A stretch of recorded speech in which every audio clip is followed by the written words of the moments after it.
এরকম এগুলো কিছু ফাইল আসবে। যেহেতু আমার এখানে করা আছে আমি আর সেক্ষেত্রে করছি না।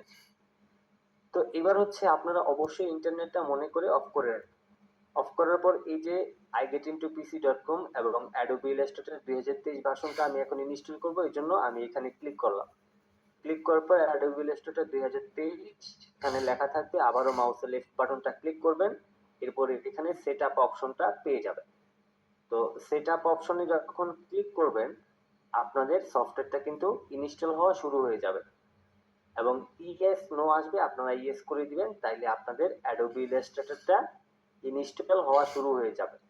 তো এটা হচ্ছে ইনস্টল হইতে বেশ কিছুক্ষণ আমাদের সময় লাগবে। তো সেক্ষেত্রে অবশ্যই এখান থেকে যেভাবে করে চায় সেভাবে করে নেবে। তো আমি এখান থেকে কন্টিনিউতে ক্লিক করলাম। ক্লিক করার পর উপরে দেখেন ইনস্টলিং 5% অলরেডি ইনস্টল হয়ে গেছে, 12% হয়েছে। এইভাবে করে এটা ইনস্টল নিতে থাকবে। তো এটা যখন ইনস্টল নিতে থাকবে তখন একটা জিনিস খেয়াল করবেন, অ্যাডোবি ফটোশপ যাতে ওপেন করা না থাকে। যদি ধরেন কোনো একটা করতেছেন, অ্যাডোবি ফটোশপ যে কোনো একটা ভার্সন বা অ্যাডোবি ইলাস্ট্রেটরের অন্য কোনো ভার্সন যদি ওপেন করা থাকে তাহলে সেটাকে আগে ক্লোজ করে নেবেন। কারণ অনেক সময় একই কোম্পানির দুইটা যখন সফটওয়্যার ওপেন করা থাকে তখন আসলে সফটওয়্যার ইনস্টল নিতে পারে না। এই জন্য যদি ওপেন করা থাকে তাহলে করে নেবেন।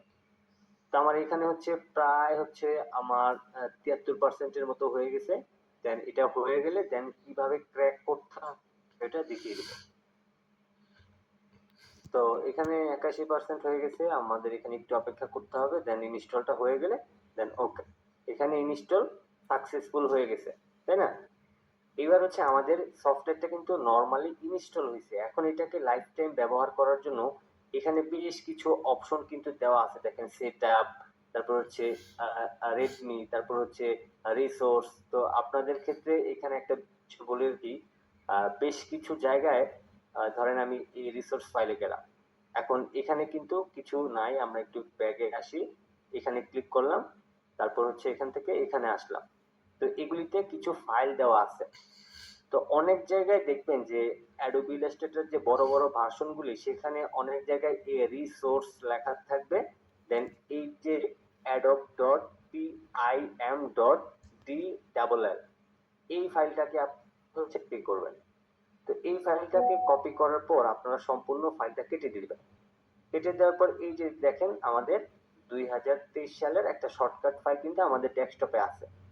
এবার আপনি এখানে যদি এটা না পান তাইলে আপনার স্টার্ট বারে ক্লিক করবেন। ক্লিক করার পরে যে দেখেন 2023 ভার্সনটা ইনস্টল আছে, এখান থেকে